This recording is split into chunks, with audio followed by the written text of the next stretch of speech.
উনি বিদেশের জন্য অনেক কিছু হয়তো করেছেন, কিন্তু বাংলাদেশের জন্য একটা একটা করে ধরে যদি আপনি বলেন ওনার এই বাংলাদেশে কী করেছেন উনি।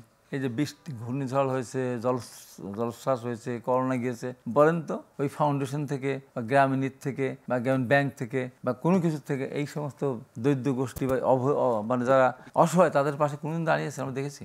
কোন কোন ব্যাংক মালিকরা তারা ডাইরেক্ট 3-4 জন হয়, টাকা পয়সা আত্মসাৎ করে বিদেশ টাকা পাচার করে, তা কিন্তু তাহলে টাকা দেয়। কিন্তু আমরা তার পক্ষ থেকে আমরা কোনোদিন দেখিনি। কিন্তু ঠিক আছে, একটা এই এলাকা চিটাগাং এলাকা ঘূর্ণিঝড় হয়েছে, কারোর লাগবে না, ডক্টর ইউনূস এটা করে দেবেন। খুলনা এলাকা ইয়ে হয়েছে, সিডর হয়েছে, সেটা লাগবে না, ইউনূসের ব্যবস্থা করেছেন। তার সারা বিশ্বব্যাপী পরিচিতি সাহায্য চাই দিতে পারে, করেছেন কোনদিন না। তাছাড়া উনি একজন আন্তর্জাতিক ব্যক্তিত্ব, দেশের বড় বড় সংকটের ক্ষেত্রে আমরা ওনার কোনো কোনোদিনও দেখি নাই, কোনোদিনও ওনাকে সংকট দেশের জন্য আন্তর্জাতিক সুনাম বয়ে এনেছেন। আন্তর্জাতিক সুনাম তো বয়ে নিয়ে এসেছে, কিন্তু কথা হলো আমার দেশে আমার পেটে ভাত নাই। আপনি আমার শার্ট কিনে দিলেন, প্যান্ট কিনে দিলেন, আমার রাত্রেবেলা খাওয়ার ই নাই, আমার ওই প্যান্ট পরে ভালো লাগবে না, ওই শার্টও গায়ে দিয়ে থাকতে পরে থাকতে ভালো লাগবে না। উনি করেছেন, এখন ওনার সুযোগ আসছিল। আমি তো সাংঘাতিকভাবে আওয়ামী লীগের সময় আমি দেখছেন আপনার সামনে টকশোতে বলেছি আমার রাত্রে ঘুমায় না। তো আওয়ামী লীগের প্রশ্ন কেন ঘুমায় না?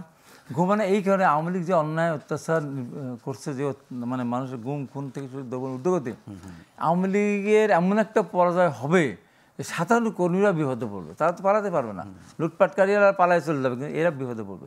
এই জন্য আমার ঘুম হয় না।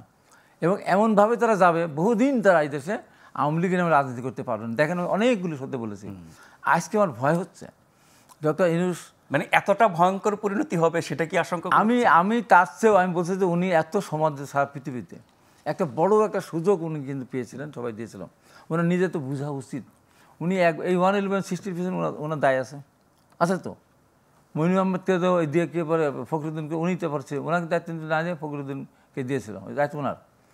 এবং উনি ওয়ানের দল করতে গিয়েছিলেন, ফর্ম ছেড়েছিলেন তো, মানুষকে সাড়া দিয়েছে। কেন সাড়া দেয়নি? সাড়া দেয়নি কারণ উনি দেশের জন্য কোনো কিছুই করেন নাই।